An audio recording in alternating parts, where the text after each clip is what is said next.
అందరికీ నమస్కారం. ఈనాటి మన ఈ కార్యక్రమంలో గుండమ్మ కథ చిత్రం మీద విశ్లేషణ చేసుకుందాం. గుండమ్మ కథ చిత్రం విడుదలై దాదాపు 62 సంవత్సరాలు కావస్తోంది. ఈ చిత్రంలోని పాత్రలు, పాటలు, మాటలు మనలో చాలామందికి ఈనాటికి మన కళ్ళ ముందు సజీవంగా మెదలాడుతూనే ఉంటాయి. ఇక ఈ చిత్రం గురించి మనం ఎన్ని రోజులైనా చెప్పుకోవచ్చు. కానీ తక్కువ సమయం ఉండడం వల్ల ఈ చిత్ర ఉపోద్ఘాతాన్ని ఇంతటితో ముగించి మరింత విశ్లేషణ చేసుకుందాం. ఇక ఈనాటి ఈ చిత్ర విశ్లేషణ కార్యక్రమంలో పాల్గొనడానికి మనతో ఉన్నారు శ్రీ బాలారెడ్డి ఇందుర్తి గారు. గతంలో వారితో చిత్ర పరిశ్రమకు చెందిన ఎంతోమంది ప్రముఖులపై చర్చించాం. ఆ కార్యక్రమాలు ఎంతో ప్రజాదరణ పొందాయి.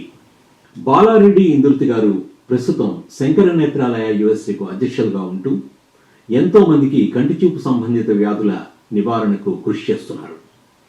వారికి మీ అందరి తరఫున స్వాగతం చెప్తూ ఈ కార్యక్రమాన్ని మొదలు పెడుతున్నాం. బాలా గారు, మీకు మరొకసారి ధన్యవాదాలు తెలియజేస్తున్నాను. Thank you very much Shyam Appali garu. తప్పకుండా కొత్త కాన్సెప్ట్ తో వచ్చారు మీరు. చూద్దాం మరి ఎలాంటి ప్రశ్నలు వేసి ఎలాంటి ఇబ్బంది పెడతారు. లేదులేండి, it's more or less like interactive session గా ఉంటుంది. బట్ డెఫినెట్ గా మీరు already you are kind of Wikipedia for Telugu films కి. సో మీ బిజీ స్కెడ్యూల్లో ఏంటంటే లాస్ట్ వీక్ అంతా కూడా మీరు ఈ శంకర నేత్రాలయ ఫండ్ రైజింగ్, తర్వాత మేసు దాతల కార్యక్రమంలో కంటిన్యూస్ గా ఒక 60 మందిని తీసుకొచ్చారు. ఏంటి వాళ్ళ చేత స్పాన్సర్షిప్ చేయించడమే కాకుండా వాళ్ళ చేత మరికొంతమందిని ప్రభావితం చేయడం అనేది ఈజీ విషయం కాదు. కానీ అయినప్పటికీ కూడా మా ఆహ్వానం మేరకు మీరు వచ్చినందుకు మరోసారి ధన్యవాదాలండి. అయితే ఈరోజు మనం బాలగారు గుండమ్మ కథ, it's a very nice movie అండి. ఇవాళ కూడా మనం గుండమ్మ కథ ఎప్పుడైనా మనం టీవీలో చూస్తుంటే మై గాడ్ అక్కడి నుంచి వెళ్ళాం. సో చెప్పండి సార్, అసలు ఆ గుండమ్మ కథ సినిమా ఎలా మొదలైంది, ఆ కథనం ఎలా మొదలైంది, దాని గురించి కొంచెం బ్యాక్గ్రౌండ్ కొంచెం మాట్లాడుకుందాం మనం ఇవాళ. యా, తప్పకుండా శ్యామ్. ముందుగా ఈరోజు ఈ ప్రోగ్రామ్ ని వీక్షిస్తున్న ప్రేక్షకులందరికీ మరొకసారి మా హృదయపూర్వక ధన్యవాదాలు. మెయిన్ గా గుండమ్మ కథ ఎంచుకోవడంలో ముఖ్య ఉద్దేశం, ఇందులో చాలా అంటే లెజెండ్స్ ఆఫ్ ఇండియన్ ఫిల్మ్ అని కూడా అనొచ్చు. వీళ్ళు not just for Telugu film industry. ఒక ఎన్టీఆర్, ఏఎన్ఆర్, సావిత్రి, జమున, ఎస్విఆర్, గుండమ్మ అంటే మన సూర్యకాంతం గారు, ఇలా వీళ్ళందరూ ఏంటంటే చరిత్రలో తెలుగు సినిమా గురించి మాట్లాడుకున్నంత కాలం వీళ్ళ గురించి మాట్లాడుకుంటాం, వీళ్ళ గురించి మాట్లాడుకున్నంత కాలం తెలుగు సినిమా ఉంటుంది. సో ఈ సినిమాలో ముఖ్యంగా మనకి మనం గతంలో శ్యామ్ గారు మీరు గుర్తుంచుకుంటే మనం ఎన్టీఆర్ గారి మీద, సావిత్రి గారి మీద, ఏఎన్ఆర్ గారి మీద, ఆఫ్ కోర్స్ ఘంటసాల గారి మీద అయితే మనం 200 షోస్ చేశాం. కాకపోతే ఎక్స్క్లూజివ్ గా వీళ్ళందరితో పాటు సూర్యకాంతం గారి గురించి అనే దానికన్నా ఈ రోజు సూర్యకాంతం గారితో పాటు వీళ్ళని గురించి కూడా మనం మాట్లాడదాం. ఎందుకంటే గత 2 ఏళ్లలో ఈ నలుగురు లెజెండరీ ఆర్టిస్ట్ అందాం అనుకుంటే మన ఘంటసాల గారు ఈ సినిమాకి సంగీతం సమకూర్చడమే కాకుండా చక్కగా పాటలు పాడారు. ప్రతి పాట all time block buster hit గా నిలిచింది. అట్లాగే ఇందులో ఇద్దరు నటులు ఎన్టీఆర్, ఏఎన్ఆర్, తర్వాత మళ్ళీ ఇప్పుడు సూర్యకాంతం గారు, వీళ్ళ సెంటీనియల్ సెలబ్రేషన్స్ వరుసగా జరిగాయి. అంటే అందువల్ల వీళ్ళ నలుగురిని దృష్టిలో పెట్టుకొని వీళ్ళ పేరు మీద అంటే centennial celebrations of 2022 Ghantasala, 2023 NT Rama Rao, 2024 మన సూర్యకాంత్, ఈ ముగ్గురి మీద మనం ఫోకస్ చేస్తున్నాము. తప్పకుండా మనము అంటే ఈ సినిమాలో ఎట్లాంటి మనం విన్నవి, తర్వాత రకరకాల ఇంటర్వ్యూస్ చూసాము, రకరకాల సోషల్ మీడియాలో, టీవీ ప్రోగ్రామ్స్ లో చూసిన అన్నిటిని ఒకసారి చర్చించుకుందాం. సినిమా మొదలయ్యే టైంలో చాలా హోరాహోరీగా జానపద చిత్రాలు రావడం, లేకపోతే పౌరాణిక చిత్రాలు రావడం, మాయాబజార్ లాంటి సినిమాలు రావడం. అసలు ఈ కథ వీళ్ళకి విజయవాడకి ఎలా దొరికిందండి? అసలు దాని గురించి కొంచెం చెప్తారా అసలు బ్యాక్గ్రౌండ్? యాక్చువల్గా ఈ సినిమాకి మూల కారణము కన్నడ సినిమా. కన్నడలో మన జానపద బ్రహ్మ విఠలాచార్య గారిది తుంబిద హెన్ను అనే సినిమా 1958లో విఠలాచార్య గారు తీశారు. తీసిన తర్వాత కన్నడంలో నాకున్న ఇన్ఫర్మేషన్ ప్రకారం it's disaster. Oh okay. So వాళ్ళు విఠలాచార్య గారు సినిమా నిర్మాత వాళ్ళు ఏమన్నారంటే మన నాగిరెడ్డి గారితోని మేము అసలుకి స్టూడియోలోనే చాలా వాళ్ళు అమ్మేయడం మొదలు పెట్టారనమాట. సో మా దగ్గర ఇంకేమీ లేదు. సో ఈ సినిమా రైట్స్ మీకు నాట్ ఓన్లీ ఇన్ తెలుగు, ఈ మూవీని ఏ లాంగ్వేజ్ లో తీయాలన్నా ఇండియాలో మీకు రైట్స్ ఇచ్చేస్తున్నాం అని చెప్పేసి నాగిరెడ్డి గారికి రైట్స్ ఇవ్వడం జరిగింది. సో ఆ రైట్స్ తీసుకొని నాగిరెడ్డి గారు ఏంటంటే మనం ఎప్పుడైనా విజయ సినిమాగా దీన్ని మార్చాలనే ఉద్దేశంతో తను ఉన్నారు. సో ఇది తీద్దాం అన్నప్పుడు చక్రపాణి గారు ఏంటంటే ఓకే నాగిరెడ్డి గారికి ఇంత సీరియస్ గా ఉంది కాబట్టి దీన్ని తీద్దాం అనే ఉద్దేశంతో దాన్ని మొత్తాన్ని ఒక శిల్పం చెక్కిన జక్కనలాగా ఆ స్టోరీ ఒరిజినల్ స్టోరీకి వెళ్తే మళ్ళీ మనం we may deviate the track. But the thing is original స్టోరీలో ఉన్న క్యారెక్టర్ ఒక గుండక్కని తీసుకొని సూర్యకాంతం గారి క్యారెక్టర్ ని తీసుకొని మిగతా అన్ని క్యారెక్టర్స్ యాడ్ చేసి తర్వాత ఇప్పుడు ఇందులో యశ్వరంగారావు గారి క్యారెక్టర్ ఉండదు ఒరిజినల్ దాంట్లో. అట్లాగే ఇప్పుడు ఈ రామారావు గారు క్యారెక్టర్ మెయిన్ గా ఒక పిచ్చోడు అలాంటి ఒక not like something you expect from A Telugu film industry ఒక హీరో. సో అలాంటి పాత్రను కంప్లీట్ గా మార్చి తర్వాత రకరకాల ఈ జంటల్ని యాడ్ చేసి లైక్ హరనాథ్, ఎల్ విజయలక్ష్మి ఇలా అంతమందిని తీసుకొచ్చి కథల్లో మొత్తానికి ఏంటంటే దాని ఫేస్ లిఫ్ట్ అంటారు చూడండి. ఒరిజినల్ కి దీనికి సంబంధం లేదు. ఎట్ ద సేమ్ టైం ఒక షేక్స్పియర్ నావెల్ తీసుకొని దాన్ని ఇన్స్పిరేషన్ గా సో ఆ షేక్స్పియర్ నవల ఆధారంగా అంటే ఈ ఈ సినిమాకి the taming of the shrew by Shakespeare. So అది తీసుకొని అంటే ఆ స్టోరీ మోర్ యూస్ఫుల్ గా ఉంది compare to the original Kannada కన్నా. ప్లస్ ఈ గుండమ్మ అనేది తెలుగులో ఎవరికి ఉండే పేరు కాదు. అసలు ఈ గుండమ్మ కథ ఈ టైటిల్ చూసారు అండి, దీని మీద చాలా కాంట్రవర్సీలు కూడా ఉన్నాయి. బేసిక్ పెద్ద పెద్ద టాప్ హీరోస్ ఉన్నారు కదా సార్ ఇందులోను. రైట్.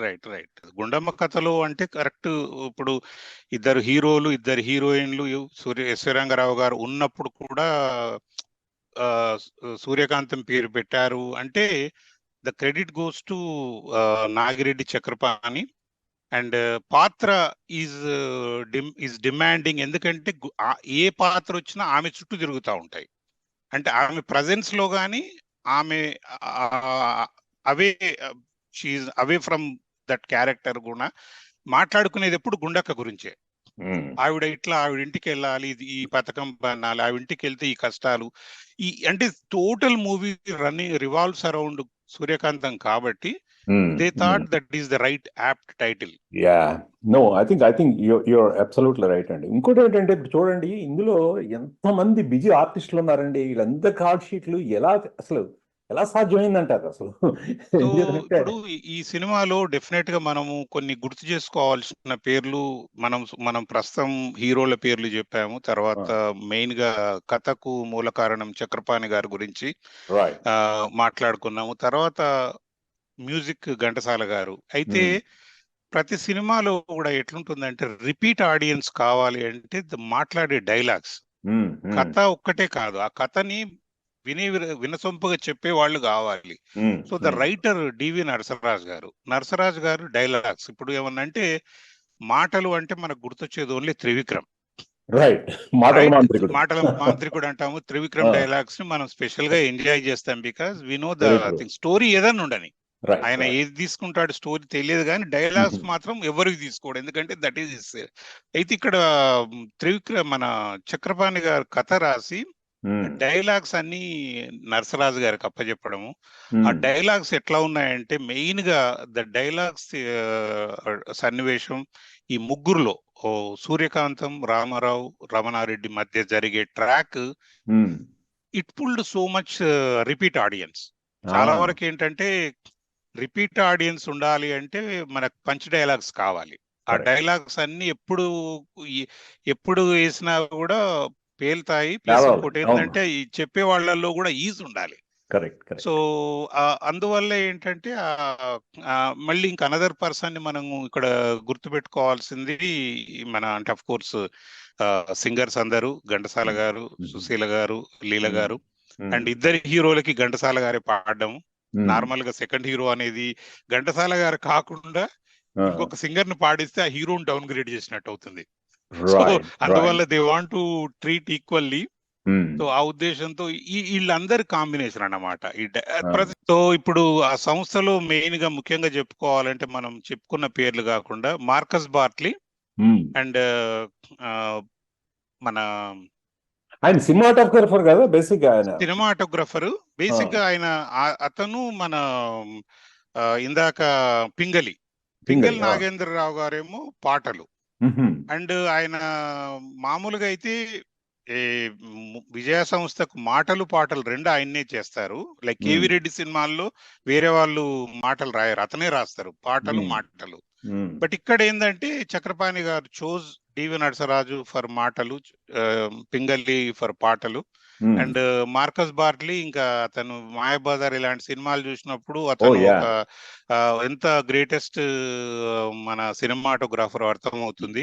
ఆ రోజుల్లో ప్రిమేచ్యూర్ గా ఉండే టెక్నాలజీ అసలు నో టెక్నాలజీ అనొచ్చు. ప్రిమేచ్యూర్ గా అంటే ఇప్పుడున్న టెక్నాలజీతో చూస్తే అసలు ఏముందో కూడా తెలియదు. ఐ మీన్ మెయిన్ గా అయితే ఆ ఏరియాలో you have good knowledge, but for me like I'm an amateur. So అప్పుడు ఆ సినిమా తీయాలి అంటే ఈ ఆస్థాన కవి, ఆస్థాన ఛాయాగ్రాహకుడా, సినిమాటోగ్రాఫర్, వీళ్ళిద్దరి రోల్ వాజ్ వెరీ క్రిటికల్ అని చెప్పొచ్చు అనమాట. ఓకే. మనం ఆయన అదేనండి, అదేంటిది ఏదో పాటలో కోలా ఏమో పాటలో రైట్ అందరూ ఒకే చోట కనిపించినట్టుగా కనిపిస్తారు. రైట్. ఆ కోలో అనే పాటలో అసలు ఏమైందంటే మామూలుగా ఏంటంటే వాళ్ళ కాల్ షీట్స్ నలుగురు కావాలి. సో నలుగురు కావాలి. వాళ్ళు ఫస్ట్ ఆఫ్ ఆల్ ఏంటంటే ఆ మూవీని వాళ్ళు బడ్జెట్ కేవీ రెడ్డి ముందే చెప్పారు, మీకు సినిమాలో లాభం రాదు, నష్టం వస్తుంది, దీన్ని కొంచెం జాగ్రత్తలు తీసుకోండి కొన్ని. ఫస్ట్ ఆఫ్ ఆల్ మీరు తీసుకున్న ప్రతి ఆర్టిస్టు కాల్ షీట్స్ దొరకడం కష్టం, అట్లాంటిది కలిపి కాల్ షీట్స్ అంటే హైలీ ఇంపాసిబుల్. సో మీరు ఎట్లా చేస్తారు అన్నప్పుడు నాగిరెడ్డి చక్రపాణి మెయిన్ గా వాళ్ళ స్టేక్ అంతా మన మార్కస్ బార్ట్లీ మీద పెట్టుకున్నారు. తనకేంటంటే ఇలాంటి మాకు ప్రాబ్లమ్స్ వస్తాయి ఆర్టిస్టులు, అది ఎలా చేస్తారంటే అది నాకు వదిలేయండి అన్నాడు అతను. అదే ఆయన మీద ఆయనకున్న నమ్మకం. ఫస్ట్ ఆఫ్ ఆల్ ఎవరైనా ఆర్టిస్ట్ కి ఏంటంటే ముందు వాళ్ళని వాళ్ళు నమ్మాలి. సో ఈ ఎన్టీఆర్, ఏఎన్ఆర్, జమున అండ్ మన సావిత్రి గారు ఒకేసారి ఉన్నట్టుగా కోలు అన్న పాట చిత్రీకరించారు. కాకపోతే ఎన్టీఆర్, సావిత్రి గారిది ఒకసారి, ఏఎన్ఆర్ నాగేశ్వరరావుది ఒకసారి చిత్రీకరించి ఆ రెండింటిని తీసుకొచ్చేసి కలిపిన క్రెడిట్ చూసే వాళ్ళకి ఏంటంటే నలుగురు ఒకరు పైన వాళ్ళు ఎంజాయ్ చేస్తుంటే కింద ఎన్టీఆర్ సావిత్రితో కలిసి పాడుతున్నట్టుగా తీసిన క్రెడిట్ అంతా మార్కస్ బార్ట్లీ. అదే ఒకవేళ అతను లేకపోతే ఇంకొక సినిమాటోగ్రఫర్ ఉంటే నలుగురు వచ్చే వరకు వెయిట్ చేస్తే ఈ 1 year అనుకున్న సినిమా 2 years అయినా ఆశ్చర్యపోయే వాళ్ళం కాదు. ఇంకొక విషయం ఉంది ఇక్కడ మీకు చెప్పాల్సింది. సినిమాల్లో, తెలుగు సినిమాల్లో హీరోస్ కి హీరోయిన్స్ ని తీసుకున్నప్పుడు సేమ్ స్టేచర్ ఉన్న వాళ్ళకి లెంగ్త్ చెక్ చేస్తారు. ఎవరికి కూడా లెంగ్త్ లో ఎవరిని ఇంజస్టిస్ చేయకూడదు, ఇద్దరికి ఈక్వల్ ఇవ్వాలని. అయితే లెక్కేస్తే నిడివి అనే దాంట్లో ఎన్టీఆర్ కొంచెం ఎక్కువ ఉంది. దాన్ని ఎట్లా పూర్తి చేయాలని ఆలోచన వచ్చినప్పుడు చక్రపాణి గారు ఏంటంటే మళ్ళీ మార్కస్ బార్ట్లీతో అడిగారు, సినిమా అంతా అయిపోయింది, మరి ఇప్పుడు ఎట్లా అంటే ఏం పర్వాలేదు సార్, ఇప్పుడు ఎల్ విజయలక్ష్మి గారి పాటకి వాళ్ళ అన్నగా పరిచయం అవుతాడు కదా, సో వాళ్ళు వచ్చి చూస్తున్నట్టుగా వాళ్ళని కూర్చోబెట్టండి జమున, ఏఎన్ఆర్ ని, వీళ్ళు చూస్తారు, వీళ్ళు చూసినప్పుడు ఆ షూటింగ్ ఎప్పుడో అయిపోయింది అది.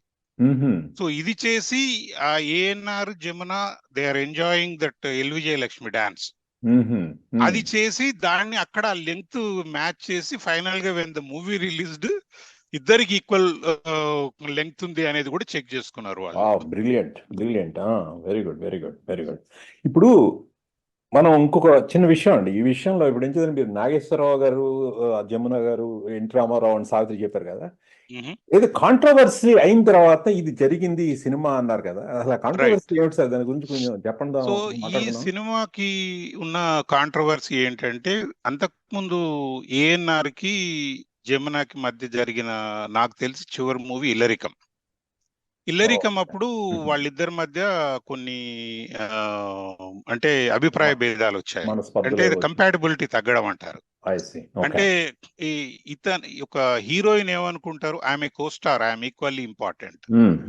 హీరో ఏమనుకుంటాడు, మన మేల్ చావనిజం, సో నేను వస్తే ఆ యూనిట్ అంతా నించోవాలి అని, దానికి డాన్సింగ్ టు మై ట్యూన్స్ అనేది హీరో నేచర్ లో ఉన్నప్పుడు, అది ఎదుటి వాళ్ళల్లో ఆ రెస్పాన్స్ లేనప్పుడు అభిప్రాయ భేదాలు వస్తాయి. సో దట్స్ వాట్ అక్కడక్కడ విన్న ప్రకారం ఏఎన్ఆర్ అనుకున్నట్టుగా జమున గారు కోఆపరేషన్ లేదు, అందుకని చెప్పేసి ANR decided not to act with Jamuna.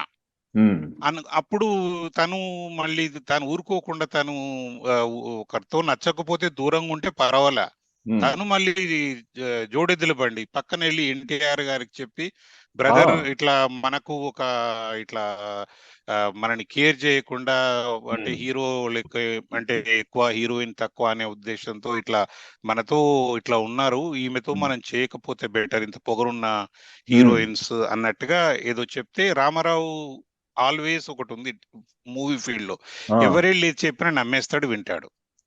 అందులో ఏఎన్ఆర్ చెప్పినప్పుడు అది ఇంకా న్యాచురల్ గా వింటాడు. వినేసి వాళ్ళు ఒక 3 ఏళ్ళు ఇద్దరు జమున గారితో they did not act. And మళ్ళీ ఈ సినిమాలో కలపడానికి ముఖ్య కారణం ఈ చక్రపాణి గారు అని చెప్పొచ్చు, నాగిరెడ్డి చక్రపాణి కాంబినేషన్. సో ఈ 3 ఏళ్ళు గ్యాప్ లోను వీళ్ళు అంటే జమున గారు ఒక ట్రాక్, తర్వాత వీళ్ళిద్దరూ ఒక ట్రాక్, ఏ విధంగా ఇది ఇంపాక్ట్ అయింది ఇండస్ట్రీలో, ఏ విధంగా అది? ఇండస్ట్రీలో చాలా పరిణామాలు చోటు చేసుకున్నాయి. మెయిన్ గా ఏంటంటే, ఇప్పుడు ఏఎన్ఆర్ అనుకున్నది ఏంటి, నేను ఒక్కనే కాదు, మేము ఉన్నది మేమిద్దరము, తెలుగు సని తల్లికి కలామ తల్లికి 2 కళ్ళు అంటారు నన్ను, ఎన్టీఆర్ ని. మేమిద్దరం కలిసి పక్కన పెడితే ఆమె కెరియర్ ఎండ్ అయిపోయిందని ఇతను అనుకుని ఉంటాడు. ఎక్కడ బయటికి చెప్పారు, ఎందుకంటే they are all good diplomats. మన ఇండియన్ గవర్నమెంట్ ఇలాంటి వాళ్ళని వాడుకోవాలి, చేసేవి చేస్తారు, బయటికి మాత్రం స్టేట్మెంట్లు. సో ఆయన అనుకుని ఉంటాడు. కాకపోతే Jamuna she never went into depression. వీళ్ళు కాకపోతే నాకేంటి, I believe in my character అన్నట్టుగా తను she continue to give the call sheets. తనకేందంటే వీళ్ళిద్దరి బదులు వేరే వాళ్ళు, కొన్నిట్లలో హరనాథ్, కొన్నిట్లలో జగ్గయ్య, ఇట్లా కృష్ణ, రకరకాల ఆర్టిస్టులతో షీ యాక్టెడ్. అండ్ దానివల్ల in fact Jamuna gain more benefit. చాలా వరకు తెలుగు సినిమాల్లో ఎంత టాలెంట్ ఉన్నా పాత్రకి హీరో మీద ఎక్కువ ఇంపాక్ట్ ఉంటుంది, హీరో ఓరియంటెడ్ సబ్జెక్ట్స్ ఉంటాయి. Because those two are not there, she took up lot of heroine oriented subjects and she was never అంటే really focus worried about what happened. And వీళ్ళకి ఏంటంటే sudden గా జమున వెళ్ళిపోయేసరికి, so they need a heroine. అప్పుడు ఒక main గా అంటే 2-3 వచ్చినా కూడా కృష్ణ కుమారి, బి సరోజ, వాళ్ళిద్దరు తెలుగు ఫిల్మ్ లోకి రావడం to fill that vacuum. Savitri గారు ప్లస్ జమున బదులు సావిత్రి గారు, వీళ్ళిద్దరు. సో అట్లా కొందరు కొత్త హీరోయిన్స్ వచ్చి ఎస్టాబ్లిష్ అయ్యారు. అండ్ కొందరు క్యారెక్టర్ ఆర్టిస్టులు హీరోగా అవ్వడానికి అవకాశం వచ్చింది. అట్లా అది అక్కడ జరిగిన. ఈ జమున గారితో యాక్ట్ చేయడం, బట్ ఒకటేంటంటే జమున గారు డెఫినెట్లీ ఆవిడ ఒక రకంగా ఆవిడ లబ్ధి పొందింది ఈ దీనివల్ల కూడా. ఆవిడ అంటే లబ్ధి పొందింది అంటే, ఇప్పుడు ఆవిడ ప్లేస్ లో వేరే వాళ్ళు ఉంటే డిప్రెషన్ కి వెళ్తే ఎలా ఉండేదో తెలియదు, కానీ ఆవిడ అలా కాదు అని స్ట్రాంగ్ పర్సన్ అని తెలుస్తుంది. సినిమాల్లో తన క్యారెక్టర్లు ఎప్పుడు మెయిన్ గా సత్యభామ అంటే జమున, సీత అంటే అంజలి, ఇలా గుర్తు చేసుకున్నట్టుగా సత్యభామ క్యారెక్టర్ ని మనం ఎప్పుడు చూస్తాం, ఒక పొగరుబోతు. ఆ పొగరు అనేది తనలో ఉండొచ్చు, దాన్ని మనం కొందరు పొగరంటారు, ఉమ్, కొందరు సెల్ఫ్ రెస్పెక్ట్ అంటారు. మనం ఇక్కడ విక్టిమ్ జమున కాబట్టి ఉమ్, మనం సెల్ఫ్ రెస్పెక్ట్ మీద ఉంది జమున అనే అనుకోవాలి. ఉమ్. ఇప్పుడు ఇంకో విషయం అడుగుదాం అనుకున్నాను మిమ్మల్ని. ఇప్పుడు చూడండి, ఈ సినిమా ఆ, కొంత ఫోకస్ కూడా చాలా మటుకు ఫోకస్ ఏంటంటే ఉమెన్ ఎంపవర్మెంట్, స్త్రీ సాధికారిత అనేటువంటి విషయం మీద. ఈ ఈ సబ్జెక్ట్ మనం మొదలెట్టే ముందండి మంచి పాట మన గాయకుల చేత పాడిద్దాం, ఆ తప్పకుండా. తర్వాత మళ్ళీ మనం మొదలు పెట్టుకుందాం. లేచింది మహిళా లోకం, దద్దరిల్లింది పురుష ప్రపంచం. లేచింది మహిళా లోకం, ఎప్పుడో చెప్పెను వేమనగారు, అప్పుడే చెప్పెను బ్రహ్మంగారు. ఎప్పుడో చెప్పెను వేమనగారు, అప్పుడే చెప్పెను బ్రహ్మంగారు. ఇప్పుడే చెబుతాయిను కోపులెమ్మా, ఇప్పుడే చెబుతాయిను కోపులెమ్మ. ఇసన్న చెప్పిన వేదం కూడా లేచింది, నిద్ర లేచింది మహిళా లోకం.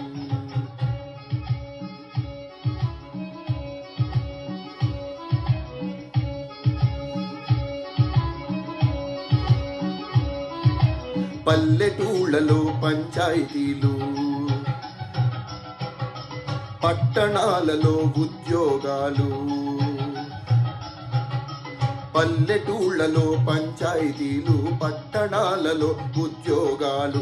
అది ఇది ఏమని అన్ని రంగములా,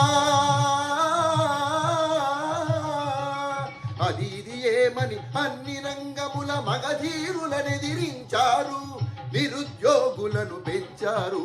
లేచింది మహిళా లోకం.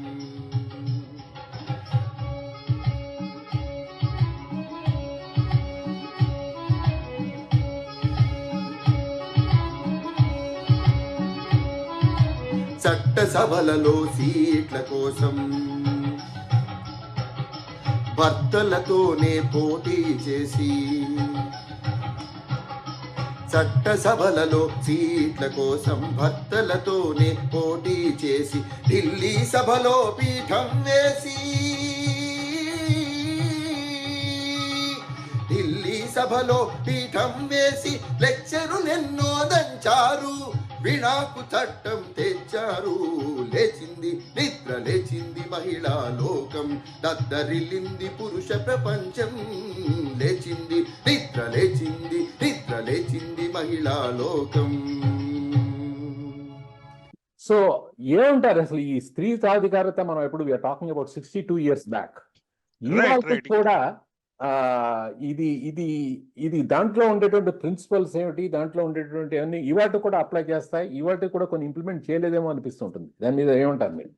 తప్పకుండా. ఎందుకంటే first of all most of the అంటే వీళ్ళిద్దరికి ఉన్న ఎన్టీఆర్ కి ఏఎన్ఆర్ కి ఉన్న ఒక అంటే ఎట్లాంటి దాంట్లో స్పెక్ట్రమ్ లో వాళ్ళు ఉన్నారంటే, ఎన్టీ రామారావు సినిమాలన్నీ మోస్ట్ ఆఫ్ వెదర్ ఇట్స్ సాంఘికము, జానపదము, పౌరాణికము ఏదన్నా అవని, తన మూవీస్ అన్ని దుష్ట శిక్షణ, శిష్ట రక్షణ. At the end of the day he will సత్యం గెలుస్తుంది. ఎన్టీ రామారావు ఒక రాముడు గాని కృష్ణుడు గాని ఏ రోల్ వేసినా మంచి గెలుస్తుంది అనే దాని మీద తన సబ్జెక్ట్స్ ఉంటాయి.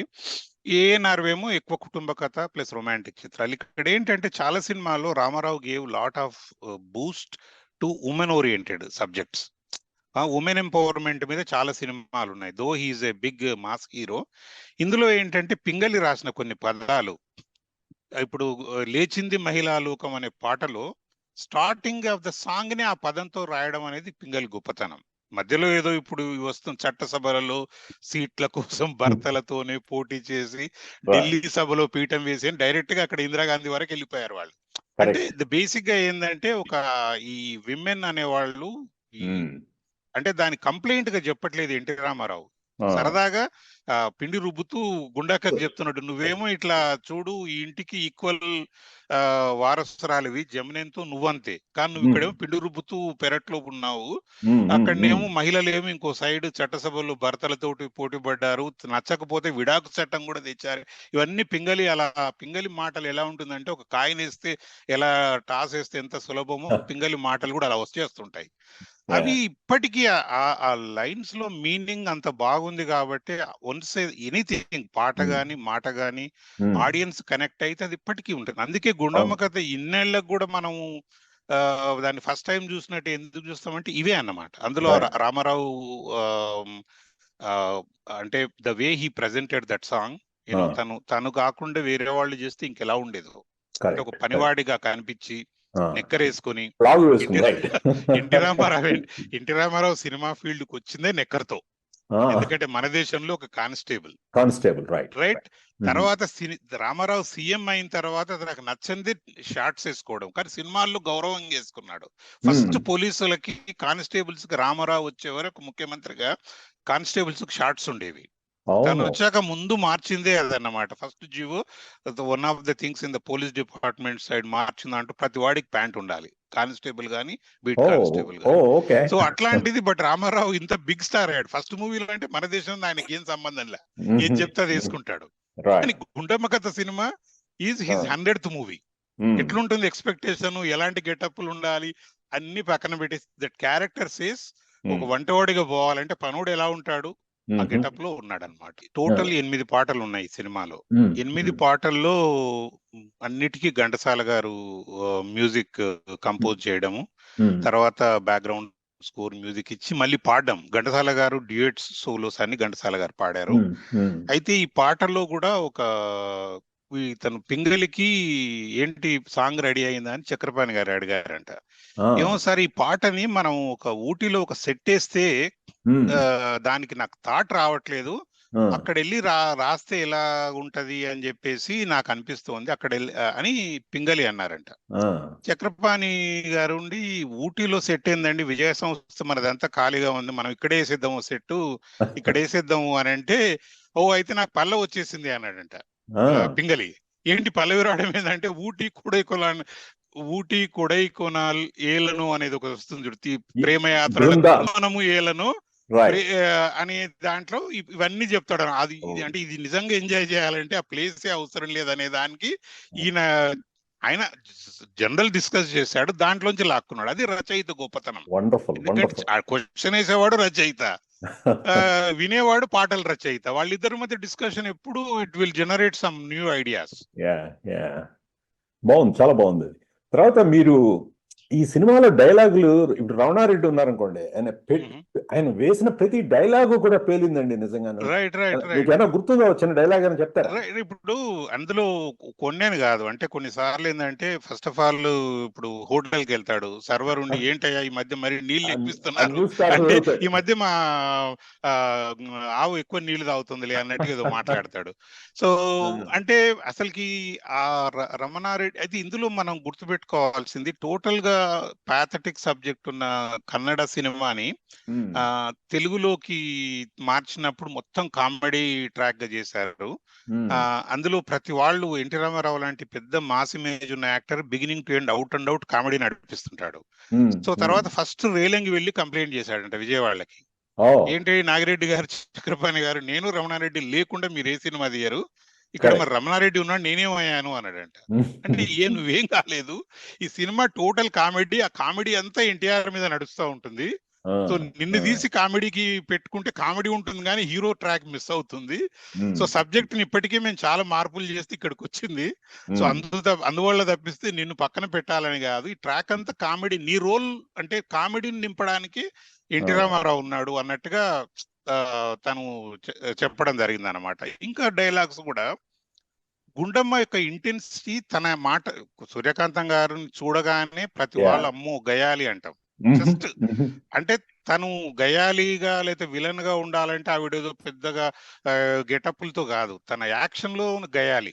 ఇంత సటిల్ గా డైలాగులు ఉంటాయి. అయితే తన పాత్రను ఎలివేట్ చేయడం కోసము తన ప్రజెన్స్ లో ఆవిడకి భయపడుతున్నట్టుగా, తను లేనప్పుడు తన గురించి ఏ రకమైన డైలాగ్స్ జరుగుతుంటాయంటే, అంటే గుండమ్మ ఇంటి ముందే ఒక డైలాగ్స్ సన్నివేశం ఉంటది. మన పాత సినిమాలో అంజి అంటాం, పాతాళ భైరవిలో అతని పేరు అదే బాలకృష్ణ. హోటల్లో హోటల్లో సర్వర్ గా సర్వర్ కింద చేస్తాడు. ఆ, రైట్ రైట్. అంజికి రమణారెడ్డి మధ్యన సన్నివేశం జరుగుతుంటది. అప్పుడే ఈశ్వరంగారావు గారు రావడం.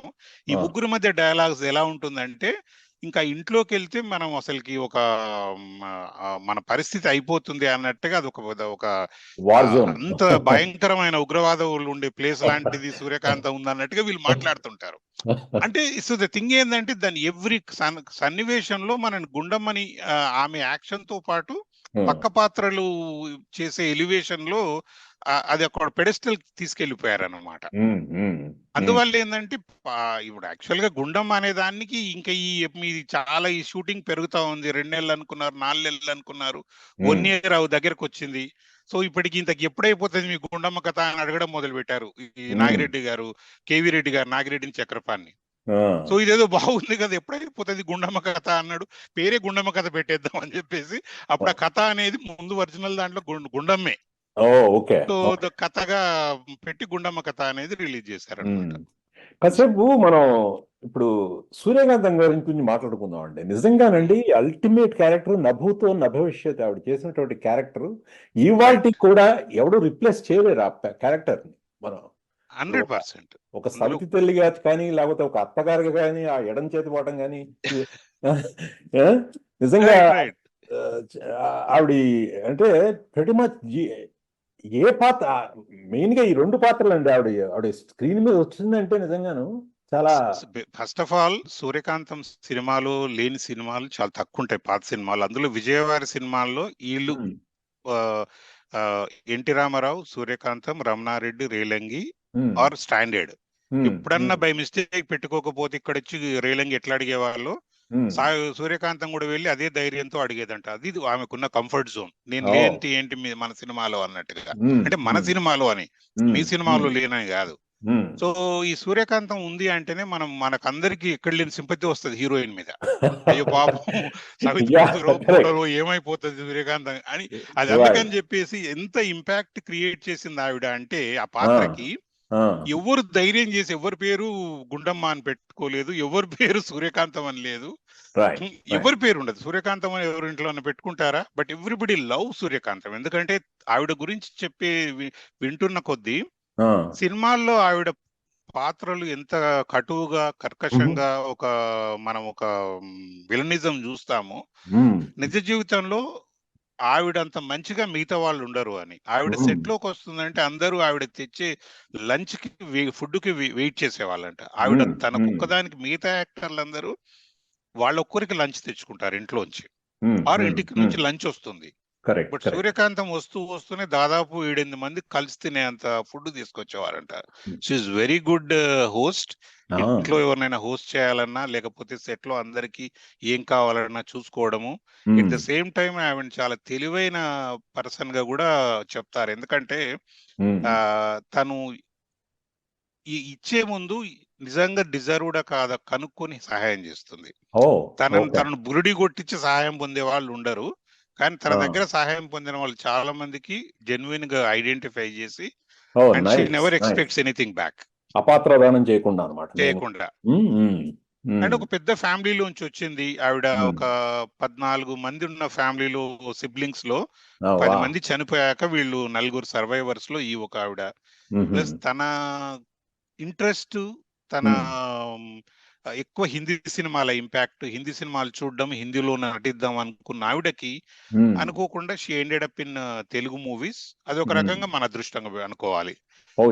డెఫినెట్ గా మిస్ అయి ఉండేవాళ్ళం అలాంటి ఆవిడ హిందీలోకి వెళ్తే, తెలుగులో లేకపోతే. డెఫినెట్ గా ఈ సినిమాని రీమేక్ కూడా చేద్దామని అనుకున్నారు కదా కొత్త వాళ్ళతో. అంటే అది మొదటిసారి అయితే డెఫినెట్ గా మనం కూడా వాళ్ళ నాగార్జున మాటల్లో ఒకసారి విన్నాము. నాగార్జున ఒకసారేమో నాగార్జున అనుకున్నాము, నాకు ఓకే బాలకృష్ణ రెడీగా ఉంటే అని నాగార్జున అన్నారు. బాలకృష్ణ డెఫినెట్ గా చేస్తాం, నాగార్జున రెడీగా ఉంటే నాకు కూడా ఇష్టం, ఇచ్చే నాన్నగారు రోల్ చేయాలంటే నాకు సంతోషమే అని అన్నారు. తర్వాత వీళ్ళిద్దరూ అనుకున్నప్పుడు మెయిన్ గా ఏంటంటే అక్కడ ఉన్న స్పీడ్ బ్రేకర్ అంటూ ఏంటంటే మీరు చేస్తారు బాగానే ఉంది మీ ఫాదర్స్ రోల్స్, కానీ సూర్యకాంతన్ రోల్ ఎవరు చేస్తారు? So that is the speed breaker. ఎందుకంటే సూర్యకాంతన్ రోల్ మళ్ళీ చేసే వాళ్ళు ఎవరు లేరు. అది గుండమ్మ కథ అవ్వకుండా అదేదో ఏదో ఏదో వేరే అయిపోతుంది. అది కాదు అనుకున్నారు. అండ్ మళ్ళీ కూడా వచ్చింది అన్నారు. అది రెండోసారి, అది ఎంతవరకు నిజం మనకు తెలియదు. జూనియర్ ఎన్టీఆర్ అండ్ నాగ చైతన్యతో కూడా తీద్దాం అనుకున్నారు. మళ్ళీ సిమిలర్ సిచ్యువేషన్ లో the vacuum of that character where is Gundamma అనే దాంతో ఆగిందని. బట్ అది రెండోది నేను I'm not sure because there is not equal personalities of NTR and Naga Chaitanya. NTR image is so high.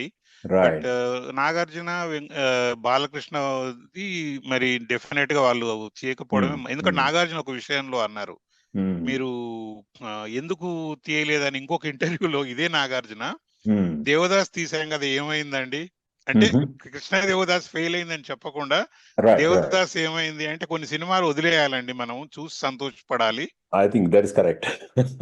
అంటే Nagarjuna most of the time తన ఇంటర్వ్యూస్ లో ఫ్యాక్ట్స్ ని వదిలేయకుండా ఫ్యాక్ట్స్ ని చూపిస్తూ మాట్లాడతారు కాబట్టి మేక్ సెన్స్ అనిపిస్తుంది.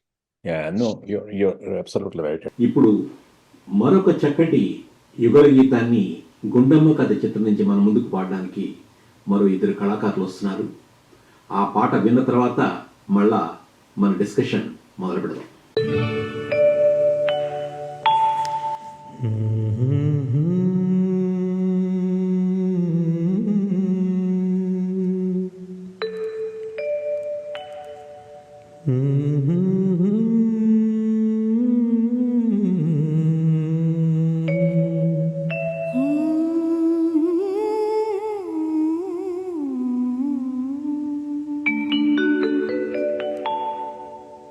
ఎంత హాయి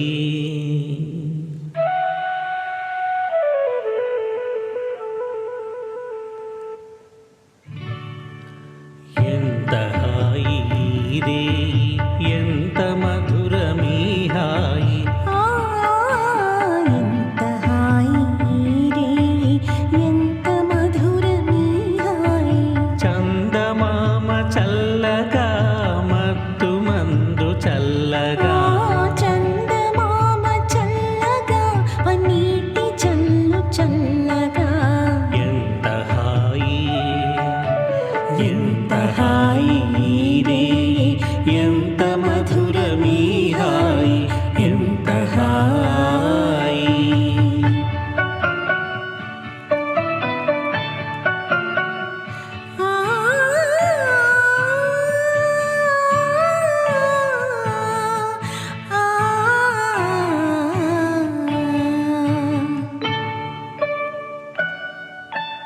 ఒకరి చూపులొకరి పైన విరి తూపులు విసరగా,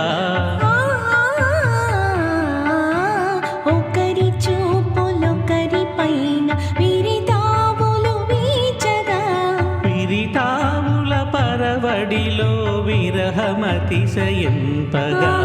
విరితావుల గుమగుమలో మేలు పరవశించగా. ఎంత హాయి ఎంత హాయి రే, ఎంత మధురమీ హాయి. ఎంత హాయి.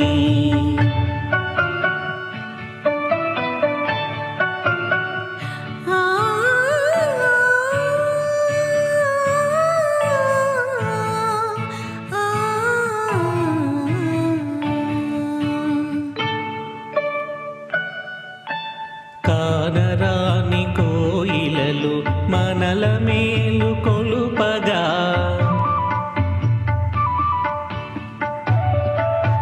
కానరాని కోయిలలు మనకు జోల పాడగా, మధుర భావలాహిరిలో మనము తూలిపోవగా, మధుర భావల హరిలో మనము తేలిపోవగా.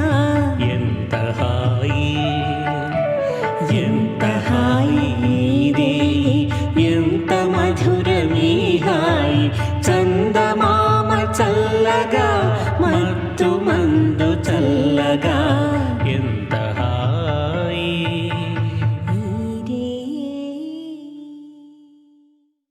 ఆల్రైట్ బాలా గారు, ఇప్పుడు మనం యాక్టర్ గురించి చెప్పుకున్నాం, సాంకేతికంగా ఆ విధంగా సినిమా ఏ విధంగా సహకరించింది ఆ విషయం చెప్పుకున్నాం. ఇప్పుడు ఒక విషయం ఏంటంటే, ఈ కమలాకర్ కామేశ్వరరావు గారు చూడండి, ఈయన పౌరాణిక బ్రహ్మ, దర్శక బ్రహ్మ, రైట్ పౌరాణిక రైట్ చిత్రాలు అప్పటి వరకు పౌరాణిక చిత్రాలు చేసిన ఆయన సడన్ గా ఇక్కడేమో సాంఘిక మెలో డ్రామా, ఈ చిత్రాన్ని అంటే ఎలాగా అది ఎలా సాధ్యపడింది, కొంచెం చెప్తారా ఆ విషయం గురించి? తప్పకుండా. ఎందుకంటే ఇప్పుడు ఎట్లయితే ముందు కన్నడ ఒరిజినల్ మూవీ విఠలాచార్య తను జానపద బ్రహ్మ. అతను తన ట్రాక్ తప్పిపోయి వేరే తీశాడు. చేతులు కాల్చుకున్నాడు. రైట్. ఇక్కడ యాక్చువల్‌గా ఏందంటే నాగిరెడ్డి చక్రపాణి వీళ్ళు వేరే ఇప్పుడు సోషల్ సబ్జెక్ట్‌కి ఒక రకంగా సాహసం చేశారని చెప్పాలి. కమలాకర్ కామేశ్వరరావు గారి సినిమాలంటే అద్భుతాలున్నాయి. పాండురంగ మాత్యం, రేచుక్క పగటి చుక్క, మహాకవి కాళిదాసు, మహామంత్రి తిమ్మరుసు అండ్ ఇప్పుడు ఇది గుండమ్మ కథ. సో అవన్నీ వాళ్ళందరికీ ఏంటంటే ఈ సినిమాల్లో ఈయన జానర్ వేరు, ఈయనతో Correct. ఎందుకు తీస్తున్నారు అనేది కూడా ఒక క్వశ్చన్ వచ్చింది. అక్కడ మెయిన్ గా ఏంటంటే కొన్నిసార్లు డైరెక్టర్స్ ఒప్పుకునే ముందు గాని సబ్జెక్ట్ నచ్చక ఒప్పుకునే డైరెక్టర్లు, ఒప్పుకోని వాళ్ళు ఉండడం వేరు. అక్కడ కాల్ షీట్స్ ఇష్యూ మెయిన్ గా. ఎందుకంటే somebody has to be really obligated. అందరు బిజీ ఆర్టిస్ట్లే. అప్పుడు మనం మాట్లాడుకున్న writers, technical crew like Ghantasala గారు కానీ, మార్కస్ బార్ట్లీ కానీ, హీరోస్ ఎన్టీఆర్, ఏఎన్ఆర్ కానీ, హీరోయిన్స్ కానీ, రమణారెడ్డి, తర్వాత ఈవెన్ ఎల్ విజయలక్ష్మి, అందరూ బిజీ ఆర్టిస్ట్లే. అలాంటప్పుడు ఆ డైరెక్టర్స్ లో కూడా one of the busiest director is Kamalakar Kameswara Rao. So తనను ఒప్పించాలి కానీ నొప్పించొద్దు. సో కమలాకర్ కామేశ్వరరావు గారు మొత్తానికి వీళ్ళ సాహసానికి ఏంటంటే, నేను కూడా మీతో జర్నీ చేస్తాను, నన్ను కూడా నేను ప్రూవ్ చేసుకున్నట్టు ఉంటుంది. కానీ తన ఎన్నో హిట్స్ లో ఇప్పటికీ గుండమ్మ కథ తర్వాతకే మిగతా సినిమాలు అంత హిట్స్ ఇచ్చిన మూవీస్, ఈవెన్ పాతాళ భైరవిని కూడా, మన పాండురంగ మాత్యాన్ని కూడా మనం గుండమ్మ కథ అంత హిట్స్ లో పెట్టలేమన్నమాట. సో అందువల్ల కొన్నిసార్లు కొన్ని సాహసాలు అంటే మనం అనుకున్న వాటిని తిప్పికొట్టడము. సో డెఫినెట్ గా కమలాకర కామేశ్వరరావు గారికి ఈ మన తెలుగు ప్రేక్షకులు ఎప్పటికీ రుణపడి ఉంటారు. ఎందుకంటే గుండమ్మ కథ లాంటి మాస్టర్ పీస్ ని ఇచ్చినందుకు. ఈ నాగిరెడ్డి గారు వాళ్ళు వీళ్ళు మిగతా డైరెక్టర్లు ఎవరైనా అప్రోచ్ అయ్యారా వాళ్ళ ఈ సినిమా ముందు? అంటే కమలాకర్ కామేశ్వరరావు గారికి ఇచ్చే ముందు ఇంకా కేవీ రెడ్డి గారిని వీళ్ళు ఎవరైనా అప్రోచ్ అవ్వలేదంట? సో అంటే కేవీ రెడ్డి గారిని అప్రోచ్ అవ్వకపోవడం అనేది ఉండదు. ఎందుకంటే అదొక ఫ్యామిలీ, అది వాళ్ళది. ఒక మెక్డొనాల్డ్స్ లో డ్రైవ్ త్రూ లో ఒకడు, డెలివరీలో ఒకడు, రిసెప్షన్ లో ఒకడు ఉన్నట్టు వీళ్ళు ముగ్గురు ఎప్పుడు ఏ సినిమా జరుగుతున్నా ఎవరు చేయి పెట్టినా వీళ్ళ మిగతా ముగ్గురు తలలు ఆడనే ఉంటాయి. కానీ కేవీ రెడ్డి కంటిన్యూగా హేట్ చేస్తున్న సబ్జెక్ట్ ఇది. ఇంత హేట్ చేస్తున్న సబ్జెక్టు ఫస్ట్ ఆఫ్ ఆల్ ఏంటంటే, ఇప్పుడు గాని అప్పుడు గాని ఒక సినిమా ప్రివ్యూకి వెళ్తారు హీరోలు. ప్రివ్యూకి వెళ్ళేది నిజంగా ప్రేక్షకుల్లో కూర్చొని చూసే, ఎంజాయ్ చేసేది చాలా తక్కువ. ఎందుకంటే వాళ్ళు దాక్కొని చూసి వస్తుంటారు కొన్నిసార్లు. ఎందుకంటే ఆ ప్రేక్షకులందరూ వచ్చి మీద పడిపోతారు, ఆటోగ్రాఫ్లు అడుగుతారు, సినిమా డిస్టర్బ్ అయ్యిద్దని. కానీ ఎందుకు వెళ్తారు అంటే ఆడియన్స్ స్పందన కనుక్కోవడానికి. ఫస్ట్ అప్పుడు ఈ సినిమా షూటింగ్ అయినాక కేవీ రెడ్డి మాత్రం అంటూనే ఉన్నాడంట, సినిమా అయిపోయింది కదా, సరే మొత్తానికి అయిపోయింది కానీ నాకు నమ్మకం లేదు. అయితే ఎల్వి ప్రసాద్ ఇంట్లో ఒక పెళ్లి జరుగుతోంది. ఆ పెళ్లికి వీళ్ళందరూ వెళ్ళినప్పుడు అప్పుడు ఇప్పట్లాంటి డిజిటల్ టెక్నాలజీ లేదు. ఒకసారి వేస్తే అది ఎక్కడికో వెళ్ళిపోయి 100 కాపీలు అయిపోవడానికి. సో ఎల్వి ప్రసాద్ ఇంట్లో వచ్చిన గెస్ట్లకి సినిమా వేశారు. రివ్యూ వేస్తే ఎన్టీ రామారావు ఎంట్రీ కాగానే పిల్లలు పిచ్చగా ఈలలు వేసి చప్పట్లు కొడుతున్నారంట. సో అది చూడగానే మన చక్రపాణి నాగిరెడ్డితో అన్నాడంట, బ్రదర్ ఇంకా మన సినిమా సూపర్ హిట్ అనుకోవచ్చు. ఎట్లా చెప్పగలవు అంటే, పిల్లలు ఎప్పుడైతే కేరింతలు కొడుతున్నారో ఇంకా సినిమాకి తిరిగేలేదు. ఎందుకంటే ఆల్రెడీ పాటలన్నీ బాగున్నాయి, అంత సబ్జెక్ట్ బాగుంది. రామారావుకి ఇంత రెస్పాన్స్ వస్తుంది అంటే this will change his outlook also. అందుకే చూడండి శ్యామ్, మీరు గుండమ్మ కథ సినిమాలో ఎన్టీ రామారావుకి, ఏఎన్ఆర్ కి ఇద్దరికి 99th మూవీ అవ్వాలి. ఓకే, అయితే గుండమ్మ కథ డిలే అవుతా ఉంటే ఎన్టీ రామారావు వెయిట్ చేయకుండా పక్కన ప్యారలల్ గా జమునతో మన గులేబా కావాలి కథ షూటింగ్ కూడా చేస్తూ పోయినారు. సో గులేబా కావాలి కథ అయిపోయింది, ఇంకా there is no delay to release. ఆ మూవీ కూడా రిలీజ్ చేశారు. అందువల్ల ఈ ఎన్టీ రామారావుకి ఇది 100th మూవీ అయింది గుండమ్మ కథ. ఓ యా ANR కి రైట్ 99th అయింది. ఇట్స్ మైల్ స్టోన్ మూవీ అన్నమాట. Mile stone movie. అయితే ఈ మైల్ స్టోన్ మూవీ ఇద్దరు జర్నీ ఇట్లా ఉంటే ఇక్కడ తేడా వచ్చింది, కెరియర్ లో గ్రాఫ్ మారిపోయింది. రామారావు గారు సడన్ గా ఓవర్ నైట్ ఒక మాస్ హీరో అయిపోయినారు. అప్పటిదాకా తను అన్ని రకాల వైవిధ్యాలు చేసినారు, పౌరాణికాలు, జానపదాలు, తర్వాత సాంఘికం. కానీ ఏం చేసినా ఆయనకి ANR కి ఫాలోయింగ్ లో కానీ డిమాండ్ లో కానీ సేమ్ వెళ్తున్నారు, సమతూకం జరుగుతూ ఉంది. గుండమ్మ కథలో తను వాడిన పదజాలము, తను చేసిన పనివాడిగా అంజీ క్యారెక్టర్ లో ఇంట్లో దూరి నెక్కర్లు వేసుకొని ఒక్కరిని కూడా పేరు పెట్టి పిలవడు. అసలు పేర్లు ఏవో ఉంటాయి, చిట్టెమ్మ, బుల్లమ్మ, బుల్లోడా, ఇవే పేర్లు. చిట్టెమ్మ అంటే జమున, బుల్లెమ్మ అంటే సావిత్రి, బుల్లోడా అంటే ఇట్లా ఇట్లా ఇట్లా ఈ పేర్లతో బాటిల్ ఓపెన్ చేయాలి, నోరు పెట్టి తీసేయడము, ఇంకా పట్రా ఇంకేమైనా బుడ్లు ఉంటాయి అంటాడు చూడు, తీసి ఓపెన్ చేస్తాను, ఇదేంటి అంటది. అంటే ఆ క్యారెక్టర్ లోకి దూరిపోయాడు. ఇంకా Rama Rao forgot that he is NTR. అది ఇంపార్టెంట్. ఒక పాత్రలోకి పరకాయ ప్రవేశం చేసి నటిస్తూ ఉంటే ఎదుటోళ్ళు ఇంకా నిన్ను మర్చిపోవాలి. అంత ఇంప్రెస్ చేసినారు కాబట్టి రామారావు సడన్ గా ఆ సినిమాతో తన జర్నీలో మార్పు వచ్చేసింది. మాస్ హీరోగా ఎదిగిన తర్వాత ఒకసారి మాస్ హీరో అవుతే ఏమవుతుందంటే ఆయన ఉంటే చాలు, మినిమం గ్యారంటీ అనేది ఏర్పడుతుంది. సో అందువల్ల ఏంటంటే సినిమాలు లెఫ్ట్ అండ్ రైట్ తీసుకుంటూ పోయినారు. 100th మూవీ దాదాపు ఒక సినిమా తేడాతో ఈక్వల్ గా తీసిన when he ANR finished his 200th movie మేఘ సందేశం, అప్పటికి ఎన్టీఆర్ 300 మూవీస్ అయిపోయినాయి. అంటే దాని అర్థం దాదాపు ఇంకా సెకండ్ వాళ్ళు తీసుకున్న 62 తర్వాత ఈయన ఒక సినిమా తీస్తే ఆయన 2 తీస్తున్నాడు యావరేజ్ గా. సో అంటే దేర్ ఈస్ నో, అంటే though they are they got the respect equally. వెండి తెరకు 2 కళ్ళు ఇవన్నీ సార్ పక్కన పెట్టినా కూడా ఆ కన్ను చాలా పెద్దదైపోయింది అనమాట. మీరు ఈ విషయం చెప్తున్నారు కాబట్టి ఇప్పుడు ఇంకో విషయం నాకు గుర్తొచ్చింది సడన్ గా. ఇప్పుడు ఈ సినిమా టైటిల్స్ గురించి చాలా తర్జన భర్జన కూడా పడ్డారు. ఎవరి పేరు ముందు వేయాలి, ఎవరి పేరు తర్వాత వేయాలి అంటే ఇద్దరు రైట్ కదా. అది ఇప్పుడు ఆ పేర్ల విషయం వచ్చినప్పుడు వాళ్ళు ఏం చేశారంటే ఇది ఏం చేసినా కూడా వీళ్ళు మన మీద రెస్పెక్ట్ తో ఎన్టీఆర్ ANR ఓకే అనొచ్చు, మిగతా వాళ్ళతో అసలు ఇష్యూ లేదు, వాళ్ళిద్దరు ఓకే అయితే. కానీ ఆడియన్స్ తో ప్రాబ్లం ఎప్పుడైనా కూడా ఫ్యాన్ ఫాలోయింగ్ అనేది ఉంటుంది కదా. వాళ్ళు ఇప్పుడు ANR పేరేస్తే ఎన్టీఆర్ ఫ్యాన్స్ నుంచి ఎలాంటి రెస్పాన్స్ వస్తుందో ఇవన్నిటికన్నా ఎవరి పేరు లేదని చెప్పేసి ఫస్ట్ ఫ్రేమ్ లో ఈ ఎన్టీఆర్, ANR, జమున, సావిత్రి, SVR ఉండేది ఒక ఫ్రేమ్ వేసేస్తారు, పేర్లు రాయరు. మళ్ళీ సెకండ్ ఫ్రేమ్ లో సూర్యకాంతం, రమణారెడ్డి, హరినాథ్, వెల్లు విజయలక్ష్మి, రాజనాల వాళ్ళది వేసేస్తారు. తర్వాత ఇంకా పేర్లు రాస్తారు. అంటే they wanted to take care of every, balance చేయాలి వాళ్ళు. అంటే ఎక్కడ ఎవరి నుంచి ఇంత కష్టపడ్డ తర్వాత ఎక్కడ నుంచి క్రిటిక్స్ రాకూడదు, దానివల్ల ఎలాంటి అంటే గొడవలు రావద్దు అనేది తీసుకునే కేర్ కి ఫస్ట్ సినిమా అట్లా మనం మేబీ చూసుంటాం అట్లా. ఇప్పుడు అదే విధంగా ఇప్పుడు మనం సినిమా యాక్టర్ గురించి మాట్లాడుకుంటున్నాం కాబట్టి ఇందులో ఎస్వి రంగారావు గారి పాత్ర, తర్వాత ఇప్పుడు మన ఇంకో ఆయన ఎల్ విజయలక్ష్మి ఆవిడ పాత్ర, తర్వాత హరినాథ్ కూడా ఉన్నారండి. రైట్. సో ఇప్పుడు బేసిక్ గా ఇప్పుడు ఎస్వి రంగారావు గారిది చాలా అసలు ముందు ఒరిజినల్ సినిమాలో లేని పాత్ర. అసలు వీళ్ళ అంటే సూర్యకాంతంకి ఒరిజినల్ సినిమాలో హస్బెండ్ ఉంటారు, ఇక్కడనేమో హస్బెండ్ ని తీసేశారు. సో ఆవిడను చూపించడమే వీడియోగా చూపిస్తారు. ఎస్వి రంగారావు గారు ఆమె హస్బెండ్ ఫ్రెండ్ అనేది ఇక్కడ అల్లిన చక్రపాణి అల్లిక, అది అంతే, అది లేదు ఒరిజినల్ గా.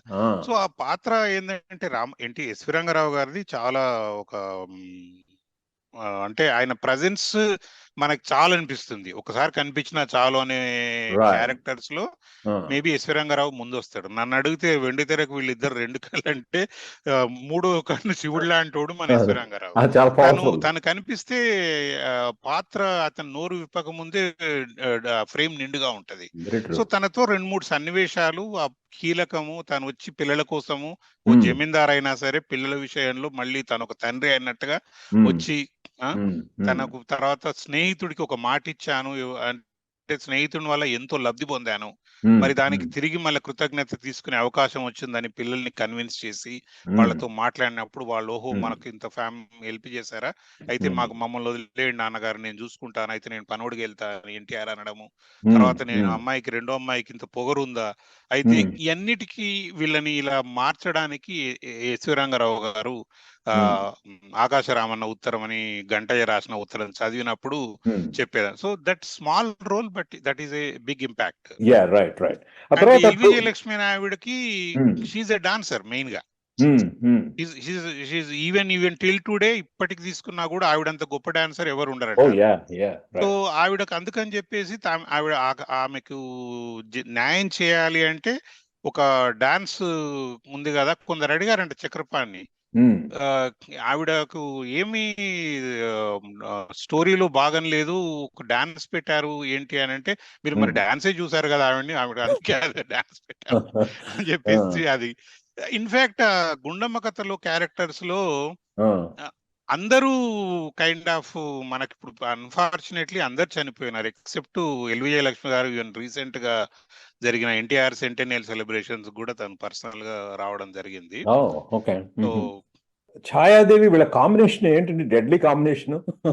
ఇప్పుడు బేసిక్ గా సూర్యకాంతం ఒక అంటే ప్రూవెన్, అంటే మనకు ఒక గయాలి పాత్రలో తను చేసేదానికి, అయితే సూర్యకాంతాన్ని ఈక్వల్ గా చూపించాలి అంటే మళ్ళీ ఇప్పుడు మనం బాహుబలి తీసినప్పుడు రాజమౌళి హీరో ఎట్లుంటే విలన్ అంత బాగుంటేనే హీరో పండుతాడు అన్నట్టుగా రానాని పెట్టుకున్నాడు చూడండి. అట్లా ఏంటంటే సూర్యకాంతానికి తగ్గట్టుగా అనదర్ ఇంకొక గయాలి పాత్రలో వచ్చే సెక్షన్ గా మన ఛాయాదేవిని పెట్టారు. వీళ్ళిద్దరితో పాటు కూడా మళ్ళీ చివర్లో ఈ క్లైమాక్స్ కి వచ్చేసరికి సావిత్రి ఎన్టీఆర్ బ్యాక్ వస్తారు, పిన్ని ఎట్లుందో చూడడానికి అని, అంటే ఎన్టీఆర్ తీసుకొస్తాడు కదా, అప్పుడు ఆవిడ్ని ఒక వెనకాల ఒక గదిలో వేసి లాక్ చేస్తారు. అప్పుడు ఆ dialogues between Savitri and Chhaya Devi, ఇది జొన్నలు దంచిన చేతులేవండి పిడికలు కొట్టిన అంటే ఎంతో నేచురాలిటీ అవి, అంటే అలాంటివి రాసినందుకు అక్కడ ఈ స్టోరీకి ఆ పదాలన్నిటినీ మనకు బాగా నవ్వు తెప్పించిన క్రెడిట్ అంతా డివి నరసరాజుకి వెళ్తుంది. ఎందుకంటే ఇప్పుడు ఈ రోజు లాంటి సోషల్ మీడియా లేదు, ఎక్కడంటే అక్కడ పెట్టుకొని సెల్ ఫోన్ లో చూసుకోవడానికి సెల్ ఫోన్ లేవు. బట్ ఇప్పటికి కూడా ఆ సినిమా పెడితే మనం నవ్వేది ఈ డైలాగ్స్ కి. ఎగ్జాక్ట్లీ. ఈయన రమణారెడ్డి ఆ విషయంలోకి వస్తే పాలల్లో నీళ్ళు కలపకపోతే పెట్రోల్ ఉరుకుతాయా. రైట్. ప్రతి తర్వాత రమణారెడ్డి ఎన్టీఆర్ మధ్యలో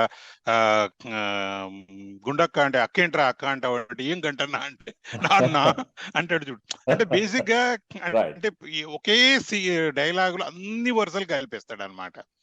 సో డెఫినెట్ గా అది మనకి అంటే ప్రతి పాత్ర మనం ఇప్పుడు చెప్పుకున్న పాత్రల్లో everyone made the big impact. Sir ఇప్పుడు కేవీ రెడ్డి గారు ఉన్నారు. కేవీ రెడ్డి గారు ఆయన ముందు తలపట్టుకున్నాడు, తర్వాత కూడా తలపట్టుకున్నాడు. ఎలా విజయవంతం ప్రతి మచ్. ఆయన విషయాన్ని పక్కన పెడితే ఎలా ఇది విజయ వాళ్ళ స్వర్ణ యుగంలో ఇది ఆఖరి చిత్రం అనుకుంటాను బేసిక్ గా. అంటే బాగా అంటే బిగ్గెస్ట్ బ్లాక్ బస్టర్ గానే చెప్పుకోవాలి. తర్వాత కొన్ని ఏ విధంగా జరిగింది ఇది, ఈ శత జయంతి ఉత్సవాలు ఇవన్నీ కూడా? సో బేసిక్ గా ఏంటంటే ముందు వాళ్ళు శత జయంతి ఉత్సవాలు చేద్దాం అన్నప్పుడు చాలా సెంటర్స్ లో జరిగింది. సో వాళ్ళప్పుడు ఇది శత జయంతి చేసుకోవడం ఏంటి, దీనికి సిల్వర్ జూబ్లీ 1 year కూడా నడుస్తుంది సినిమా, మళ్ళీ చేద్దాము సిల్వర్ జూబ్లీ చేద్దాము అని వాళ్ళు టెంపరీగా హోల్డ్ లో పెట్టారు. ఎందుకంటే అప్పటికే వాళ్ళు చాలా రోజులు షూటింగ్ లో దీని మీద ఉన్నారు కదా, కొద్దిగా బ్రేక్ తీసుకుందామని. అయితే సిల్వర్ జూబ్లీ వచ్చినప్పుడు చైనా వార్ జరుగుతోంది 1962. సో వాళ్ళు ఏమనుకున్నారంటే నాగిరెడ్డి చక్రపాణి మనం ఇప్పుడు ఒక సిల్వర్ జూబ్లీ కానీ 100 days కానీ సెలబ్రేషన్స్ చేస్తే కొంత ఖర్చు బడ్జెట్ ఉంటుంది. అంటే అందరికి ఫ్యామిలీ క్రూకు అందరికి కొత్త బట్టలు కుట్టించాలి, ప్లస్ ఏ థియేటర్ ను ఎంపిక చేసుకొని సెలబ్రేషన్ చేస్తే ఆ థియేటర్ లో ఉన్న స్టాఫ్ అందరికి కొత్త గుడ్డలు, ప్లస్ అందరికి కొంత ఇన్సెంటివ్ గా బోనస్లు ఇవ్వడం ఇవన్నీ ఉంటాయి. సో ఇవన్నీ చేయడానికి వీళ్ళు ఎప్పుడు వెనకాడలేదు. కానీ ఇక్కడ నాగిరెడ్డి చక్రపాణి ఇద్దరు అనుకున్నది ఏంటంటే, let us cancel this silver Jubilee celebrations. ఈ ఫండ్స్ అంతా యాజ్ ఇట్ ఈస్ గా మనం ఎంత అయితే పెడదాం అనుకున్నామో సిల్వర్ జూబ్లీకి, మనం అది డైరెక్ట్ గా ఈ గవర్నమెంట్ ఆఫ్ ఇండియాకి చైనా వారికి పంపిద్దాము, సో దట్ Wow. గవర్నమెంట్ అట్లా వాళ్ళు తీసుకున్న డెసిషన్ ఇప్పటికి మనం అప్రిషియేట్ చేయొచ్చు. ఓ యా ఎందుకంటే అది అల్టిమేట్ ఇంటర్నల్ సాటిస్ఫాక్షన్. ఇప్పుడు మనం Right. ఎట్లయితే ఒక అడాప్టివ్ విలేజ్ చేసినప్పుడు శంకర్ నేత్రాలయలో మన ఇద్దరం ఎట్లయితే హ్యాపీగా ఫీల్ అవుతామో, నాగిరెడ్డి చక్రపాణికి ఏంటంటే ఒక స్టేజ్ మీద చేసి నలుగురికి అవి ఇవి చేసి చప్పట్లు కొట్టించుకునే సంతోషం కన్నా government is India is fighting with China, అక్కడికి మనం చేసే వాట్ ఎవర్ ద సహాయం మనం చేసేది తప్పకుండా మోర్ వాల్యుబుల్ అనుకున్నారు. డెఫినెట్ గా అందరూ వాళ్ళని అప్రిషియేట్ చేస్తారు. బాగుందండి బాలగారు, చాలా మంచి విషయాలు, చక్కటి విషయాలు చెప్పారు. మాకు తెలియని ఎన్నో విషయాలు కూడా మీరు తెలియజేశారు. సో అదండి మన గుండమ్మ కథ చిత్రం మీద సంక్షిప్త విశ్లేషణ.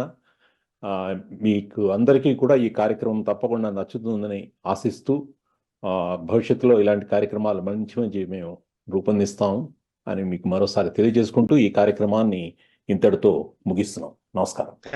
Thank you Shyam. అట్లాగే అందరికీ మీరు చక్కటి పాటలు మధ్య మధ్యలో ప్రజెంట్ చేస్తూ ఈ ప్రోగ్రామ్ ని సక్సెస్ఫుల్ గా చేసినందుకు మరొకసారి మీకు ప్రేక్షకులకి ధన్యవాదాలు. థ్యాంక్స్ అండి బాలగారు.